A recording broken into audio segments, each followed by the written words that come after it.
are you doing at BETT this year? What's your concept behind the store? It's quite a big question, I'm afraid. No, it's a big question, but you'll know the answer, Catherine, because play really matters. One of the things I love about walking around your school is a smile on, smile now, smile on your face, smile on your face, you know. And that only happens when you get a little bit of playfulness, you know. And some of that's about, well, you know what your head's like, you know, he's sort of, you know, he's tough with what he wants, but he's full of humour at the same time. And I think we've lost a bit of playfulness from learning. In a big way, there are schools out there that are like factories, you know, you will deliver on your GCSEs or die, you know. And so we're trying to put the play back in a bit. That's really what it's all about. This isn't about games, it's about playfulness. What are your aims for this exhibition this year?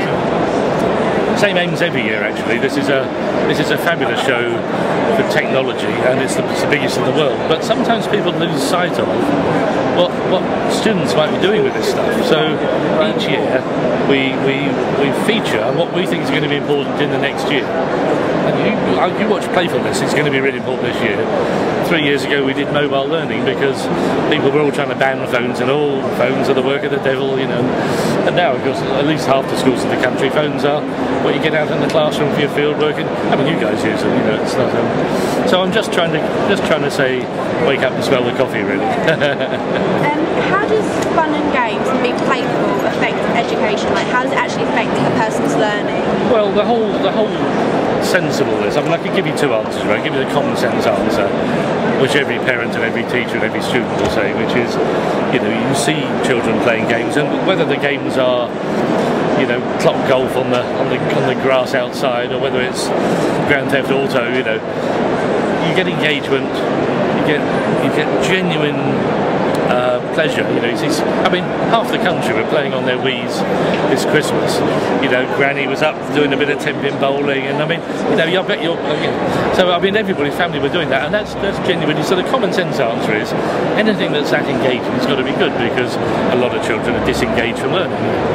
But the more complicated answer is actually the cognitive processes, that what your brain does to solve problems with a game, are really quite complex. And it turns out that's really handy. That observe, question, hypothesize, test, that loop you're in when you're playing even games that aren't very good for learning, that cycle of problem solving turns out to be really handy for science. So there's a kind of brain science answer, and there's a common sense answer. They turn out to be the same answer.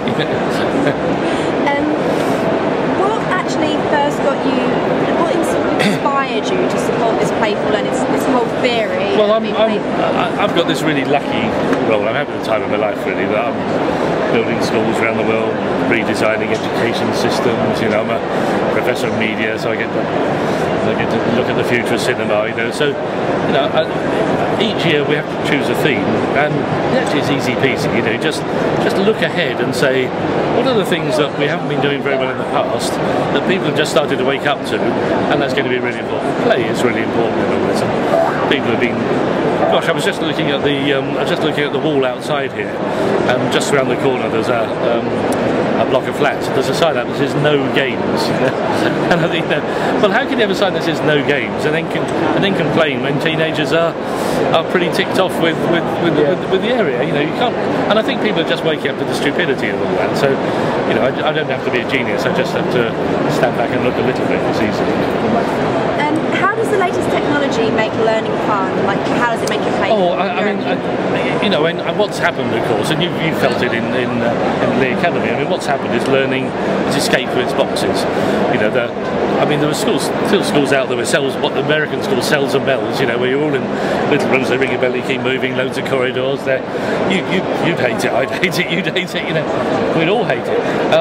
And I think what technology's done is let us out of the boxes. So it lets you learn with another group in another country. It lets you learn. You know, if you're working with a group on a project, I bet you still chat to them on Facebook when you get home, and doing a bit of internet, you know, a bit of instant messaging, and your learning doesn't stop. So technology's allowed learning to get out of its boxes, and it should never have been put there in the first place. You know, it's silly. How how do you see playful learning going into the future? It does have a future, I truly believe, but how do you see it? Well, I believe that too, and you know, of course, one of the things that scares me a bit is, you know, governments might come along and say, play sounds like a dangerous thing, you know, we shouldn't have all that going on. But I don't think that's going to happen. I don't think minutes matter very much anymore, because you look at your school, you look at what you're doing with your teachers and your parents and parent support. You know, I don't think anybody could have made that policy. They couldn't have said this is how learning should be. You've invented that together. You know, it's a great head, lots of students. Every time I come around the place, people are articulate. You know, so you know this is all happening from the bottom up, and the bottom up is really quite playful. So I think the future is playfulness. It's back, and that's rather nice. Well, Yeah, that's it. Thank you so much. Thank you very much. Pleasure.